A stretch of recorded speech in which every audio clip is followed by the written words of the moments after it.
గురువుగారు, అలాగే ఈ వారం వృషభ రాశి వారికి ఎలా ఉందంటారు? వృషభ రాశి వారికి 5 గ్రహాలు దివ్యంగా ఉన్నాయమ్మా.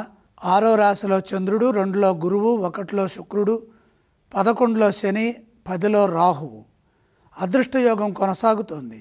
శుభాలు జరుగుతాయి. మనసు పెట్టి కృషి చేయండి, అనుకున్నది సాధిస్తారు. ప్రారంభించిన పనుల్లో విజయం ఉంటుంది. లక్ష్యాలు త్వరగా పూర్తవుతాయి. భవిష్యత్ అవసరాలను దృష్టిలో పెట్టుకొని కృషి చేయడం ద్వారా ఆర్థిక విజయం సిద్ధిస్తుంది. అనవసరమైన విషయాల వైపు దృష్టి మళ్లకుండా ప్రయత్నం చేయండి. ఏది అవసరమో దానినే ఆలోచించండి. కుటుంబ సభ్యుల సలహాలు పనిచేస్తాయి. ఉద్యోగంలో కీర్తి ప్రతిష్టలు లభిస్తాయి. ఉన్నత స్థితి గోచరిస్తోంది.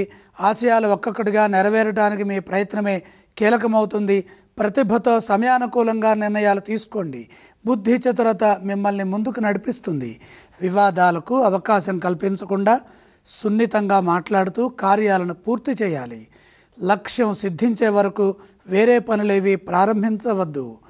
వ్యాపారంలో కూడా ఇదే విధంగా పనిచేయాలి. ఉత్సాహంతో ఆలోచించండి. మంచి విజయం లభిస్తుంది. లక్ష్మీ కటాక్షం సంపూర్ణంగా ఉంటుంది. ఈ వారం వృషభ రాశి వారు ఏ స్తోత్రం పఠిస్తే బాగుంటుంది? వృషభ రాశి వారు మహాలక్ష్మి అమ్మవారిని ధ్యానించటం ఉత్తమం. ఈ రాశి వారు ఈ వారం ఏ ఆలయాన్ని సందర్శిస్తే బాగుంటుందంటారు? లక్ష్మీ దర్శనం శుభదాయకం.